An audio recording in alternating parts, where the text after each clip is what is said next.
What's up, Heat fans? It is Ernest back again with another Miami Heat Talk video. I'm excited, guys. We got a lot of things to talk about, so let's get the ball rolling. So it is official. Round 2. Eastern Conference semifinals, the Miami Heat will play the Philadelphia 76ers. They beat Toronto by 30. I would have loved to see that series go 7 games, but it is what it is. It's set. This Monday, May 2nd, we got Philly. Now, for those of you that remember, we got a little rivalry going on with Philly. Back in 2018, when we got Wade back, we had that scrappy team with Haslam, Richardson, Waiters, McGruder. Y'all know that team. We played Philly in the first round. Series was tied 1-1. They went up 2-1. That pivotal game 4, they won it. Give me that game back, and we could have made some noise, but they eventually won the series 4-1, and it sucked because you saw a great series. Even though it went 5 games, it was some dog-ass games. You saw Justice Winslow break the face mask of Joel Embiid. You saw some real hard hits, some cool fights. So that's what you're going to see in the series with Miami and Philadelphia, you guys. You got 2 hard-working, dog-like mentality teams. They're going to go at each other. They're going to go at each other hard. But there was some news yesterday that really made a change in the series. Now, I was saying it, Heat in 6. I'm going to have to change that now because Joel Embiid has been listed as out indefinitely. He has an orbital facial fracture with a mild concussion, which is hilarious because it's the same injury he had in 2018. He missed like the first two games, came back, and he had that mask on. So there's no timetable on how long he's going to be out. When I hear out indefinitely, I'm always confused because sometimes it's 2 games, sometimes you're done for the year, sometimes it's 2 weeks. Last time he had this similar injury, he was out for 3 weeks. So that means he could either miss the first 2-3 games of the series, or he might miss the series altogether. If that's the case, you guys, Heat in 5. I mean, Heat in 5, 4, 5, possibly. I mean, you're going to see a similar series that it was like with Atlanta. And the reason why is because Joel Embiid alone is basically carrying that franchise, you guys. And I'm not trying to talk bad about Philadelphia. They got some great other players. They got Maxey, they got Harden, they got Tobias Harris, they got Danny Green. I mean, that's pretty much it. Their bench is kind of limited, but their starting lineup is stacked. But Joel Embiid alone is having an MVP season. Dude's averaging like 30 points, 11 rebounds, one of the best defensive centers in the league, one of the best big men in the league right now. You lose that against this Miami Heat team, I don't think you're going to go very far. So you're playing a team with Maxey who's dominating. He's given the Sixers some great scoring. Harden is not playing like the Harden we've seen lately. I think he's out of shape.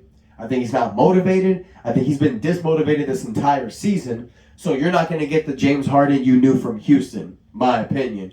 But even so that they don't have Joel Embiid, we got to go in there prepared to win every game because you take this team lightly, you'll lose a game. That's just a fact. They got the players to beat you, okay? And the keys that we need to win is Tyler Hero's got to step up, man. That series against Atlanta, trash. We need him to step up. We need that confidence to get further. Now, it is indicated that Jimmy Butler is going to play the first game, you guys. So that knee injury is nothing serious. We talked about it. It was basically just to take a game off, so nothing serious will happen. So Jimmy's going to play, but as of right now, there's no word about Kyle Lowry. He's basically day-to-day. Miami Heat always keep their injury updates close to the rim. So we're not really going to hear anything until he's ready to play. Now, with Embiid out, and with the resurrection of Oladipo, and with the fact that Gabe Vincent basically torched Philadelphia every game he played in this season, maybe it might be a good idea to give Kyle the first game, maybe first 2 games off, see how this goes. If we need him, bring him back. And, people might talk shit. Oh, man, but if you're healthy, play. We know where this team is likely to go. Eastern Conference Finals is the minimum for this Miami Heat team. We need to get there. And once we get there, when we play either Milwaukee or Boston, we're going to need all hands on deck. We know that. And in the NBA Finals, same case. But as of right now, especially with Embiid out, their best player out, you guys, there's no need to rush Kyle Lowry. And I'm sure a lot of you agree with me on that. Gabe Vincent's going to start at point guard. He's doing his thing. He's had some great games against Philadelphia this season. Against Philadelphia this season, you guys, he's averaged over 20 points. Now, it's not likely he's going to do that because he was doing that when our stars were injured, but still, he steps up in the bright lights, especially against Philadelphia. So I'm confident to play Gabe Vincent. You got Victor Oladipo coming off the bench, and especially now, with this opportunity, it's a chance for us to give Victor some more time, some more confidence. And with Kyle not playing, you can still play Duncan too. So you can see between Gabe, Victor, and Duncan, who's going to give you the strong hand. Now, I've said it before. I love Duncan. I love it. It's a shame that he's getting the minutes he is at $18 million a year. But it's not about that right now. We knew going into the playoffs and earlier this season that we were a deep-ass team. So by being this deep, we need to go with who's the best.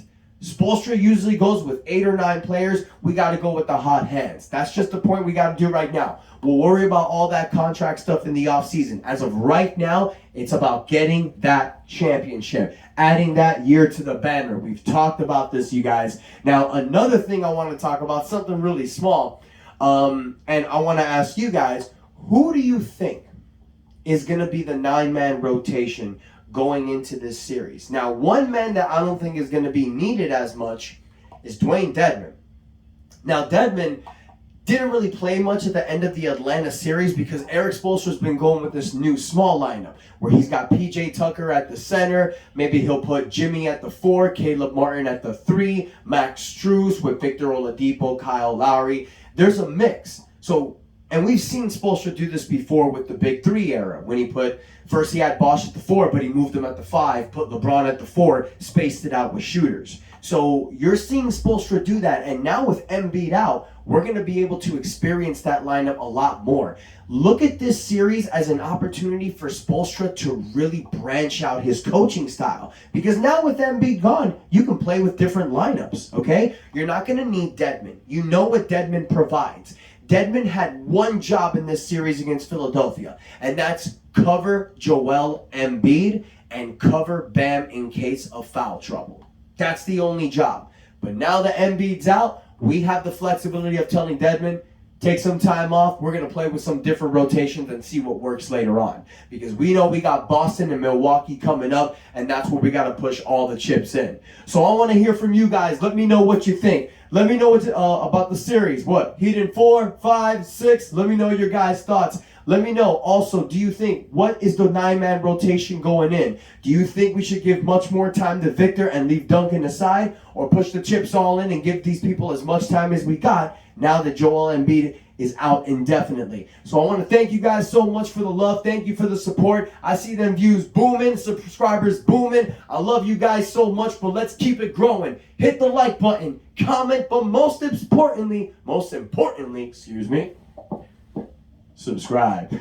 Thank you guys, and until next time, your boy Ernest out. That's enough said.